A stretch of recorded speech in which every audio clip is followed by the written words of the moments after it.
Hello, I'm WW2 and welcome back to the video. So I was going to play some Skywars today, and it made me realise that, when you play Skywars, you always kind of play the same way. You want to kill everyone else as fast as possible, while securing the best resources for yourself, because they give you the best odds of securing victory, and it made me realise it's a lot like real-life war in some ways, and then I realised, if we're going to treat it like a real-life war, why not mix things up a little bit, and rather than using a usual war strategy, why not use that of the French? So today, we're playing Skywars like the French military, and we're going to see if it maybe changes our success rate in a positive or negative way. Probably negative. But let's find out for sure by diving right into this one. So there are two key components, I feel like, to using the French military strategies, especially we're talking, like last 100 years in particular. And the first part of that, after doing the initial stuff you always got to do in Skywars, is to really, really heavily guard against one flank while entirely ignoring another one. We're gonna go Maginot Line on this one. So this guy over here, he looks really scary, and from this angle, he can hit me really easily if he wants to. So what I'm gonna do is I'm gonna build a very strong, very big wall that's gonna stop him getting anywhere nearby me. He's gonna be entirely flummoxed by this wall, as you're gonna see. There's just no way past it. It's entirely impenetrable, and we're just going to hope that he doesn't have the foresight to go around it. So boom, that is strategy part 1, employ Maginot Line-esque tactics to, stop anyone getting near you. And the second part is going to involve a little bit of crafting, because we're going to need to very quickly make ourselves a shovel. And there's a lot of steps involved with this, but trust me, there's going to be a payoff in making a wooden shovel in Skywars, because we now have all the resources we need, i.e. some snow blocks and some wood, to work out the second part of our strategy, if somehow, just somehow they can work out how to get around the line, I don't see it happening. It's a very strong Maginot Line. It very clearly is guarding us from every angle that we need to be guarded from. Don't pay attention to any of the other ones. As you can see, 100% of our angle of attacks are now guarded by the wall. So now what we just do is we wait for part 2 to take effect. So part 2 of the plan looks something like this. Someone's coming towards me. I'm kind of scared. They might do some real damage. So we're going to build up into the sky. Oh, we're getting hit. And then what we're going to do is we're going to make ourselves a lovely white flag, just like this. And this flag is our symbol of, showing our humility. Okay, as you can see, just like that, we have a white flag. It is now against international law for him to try and attack me. Because as you can see, we've used everyone's favorite French military tactic, which is, of course, surrender. All I want to do here is finish my flag. Okay, there we go. We now have the flag. It's completed. We have a white flag. I have surrendered, and now this is the best bit of the entire strategy, right? The best bit is what I can do just after that. Oh no! Oh no, it seems as though after an unfair war, somehow the white flag strategy did not work out. Okay, so let's try that one again. It seems as though the surrender was not quite received in time, but this time, everything will go just wonderful to ensure our defense. So as you can see, there's a guy over there, he's got some armor, there's even a person behind them. It's looking pretty scary, but you know what our best defense is? It's making a big wall entirely impenetrable. No one has any solution to get past this one, I think you'll find. Easy as that, locked it down, and that's why we're so safe right now. So can we take a quick break just to look at some Maginot Line memes? They're one of my favorite things. There's this beautiful meme right here. Who would win? An impenetrable fortification armed to the teeth, which could withstand both land and air attacks, which it was. It's one of the most impressive fortifications of the entire war. But on the other hand, we have literally going around it. Here's another great example. As you can see, there's France with their Maginot Line, and there's the Germans realizing they can just go through the Ardennes forest instead. We've got it protect, it attack. But most importantly, wait, did they just step around it? And this is one of my favorite ones. I don't know. I don't know where these come from, but these are 4 useless things. As you can see, we got some useless water spout, we got some useless boots, some useless keychain fork thing, and then we got the Maginot Line. Anyway, let's get back to the game now, and let's do the same thing. We need to make a shovel really quickly, because shovels are the only way you can make, snow, which is the only way you can make one of those flags. Okay, so my plan here is clearly my last flag just wasn't seen well enough, so what we'll do is we'll make a second flag, just like this, in a nice, visible, central location. Oh, it's actually working for me. Oh no, I fell off before I could build it.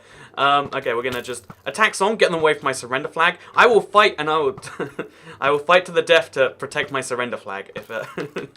Okay, let's try this one again, but a little bit more central this time. In the very center, middle corner of the map, we're gonna try with another one of these flags, just to show, look, don't do this to me. I don't deserve. Oh no, okay, same thing happened, and I'm dead. It's just over. Okay, oh no. It seems as though we just haven't been too successful so far, which I mean is actually pretty accurate if we're being like the French military. But, the plan today is to fix the mistakes we've made, because I think there's one crucial mistake we've made so far, and that is clearly not making a big enough Maginot Line. It's not realistic unless we put literally all of our resources that we have in the world into building this big old wall that is, again, entirely unescapable, unavoidable. So we're just going to make that right now. Look at that. It actually intimidated him into going a different way. Although, actually, wait, that different way might be just round. Wait, no, this can't be happening to me. But my plan this round, because clearly before, we have been, not having an industrial enough amount of effort put into our snow production. This time, we are filling our inventory with the snowballs, first of all. And my intention is to make a flag so big you wouldn't believe it. I really think the thing we just haven't put enough production into is making a big enough surrender flag. Okay, the flag is completed. This is so big. If they don't get the message that we have surrendered from this, I don't know what will give them that message. Wait a minute, wait. Don't you see the white flag? Don't you?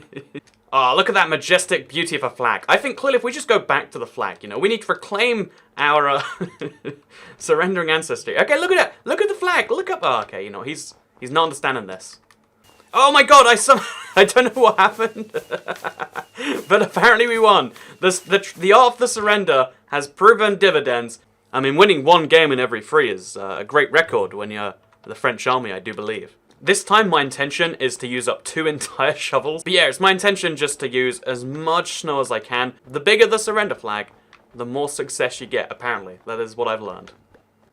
So we have an entire inventory full of these snowballs, and the annoying bit about this is it actually takes forever to craft them because you have to manually do it, block by block. And then the whole time, that guy's going to be looking at me. Okay, so it's a 1v1 situation.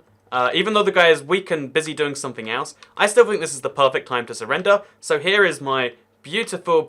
Oh no, everyone has arrows on this server, it seems. Maybe that's like a key part of this game we should have planned around.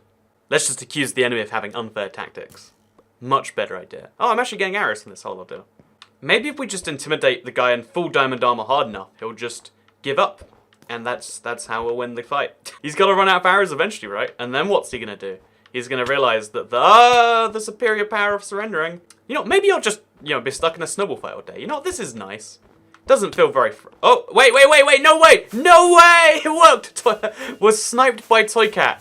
The power of the surrender mixed with using less effective, technologically speaking, weapons was what it took to win the war. So I do want to use some time here, just at the end of the video, to quickly explain, because I think it's fun to, poke fun at the French, particularly, given how World War II, etc., all the wars went, but there is a really common, spread, history meme, history fun fact or whatever, that's like, oh yeah, France surrenders all the time. They've never won a war by themselves. They've only won wars where they've been allied with more successful or powerful powers or whatever, but it's actually not true. I mean, you can look up, even, if you look at early/modern history, France has been involved in, some of the most wars in the world, and if you break it down into, a win-loss-draw kind of sheet, which you can do. There's a Wikipedia page that's like, France has won this many wars, lost this many, and drawn this many.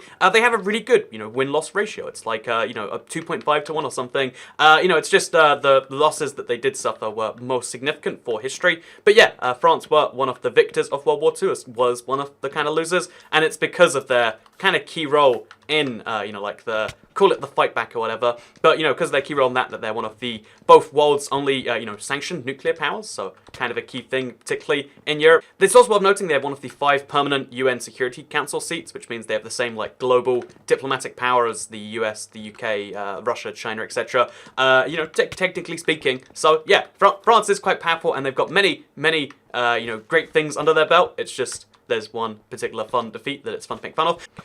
But, just at the end here, it is worth noting, I have a little French flag in my inventory just to celebrate this. Liberté, égalité, fraternity. I really do think that, one, France's, slogan behind their, the current republic, the 5th, I believe, republic, it's kind of cool. I like the idea of, all those things. And even though France has many problems, and even though, as a British person, I instinctively, there's, a distrust of all French people for all British people and vice versa, it is worth noting that, it is all memes. Just remember that it's not actually truth, and it's important with history memes to always have fun and laugh at the joke, while also, when necessary, particularly in a wide audience form, to at least correct it a little bit. So there you go. French military, not as bad as you think, and to prove that fact, here's me actually wearing diamond armor, which is blue, so vaguely like the French flag, and actually destroying someone, because against most world powers at most points in most of history, you know, the French would dominate like I dominated Alfredo XL right there. So yeah, with that said, I hope you did all enjoy this video.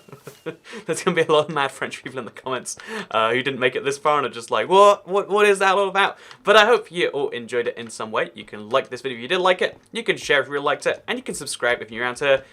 Turn on those notifications if you want to see more videos, because like every YouTuber, I'm desperate for you to validate me with your views and or likes and or what else would I want? I guess the subscriber numbers, because, you know, we're about to hit 1 million, and, you know, even if you don't like me, subscribe till we hit 1 million, then you can unsubscribe after, like, you know, I just want a gold button. So yeah, subscribe if you want me to get a huge chunk of gold from YouTube, and thank you very much for watching otherwise, and I'll see you all next time.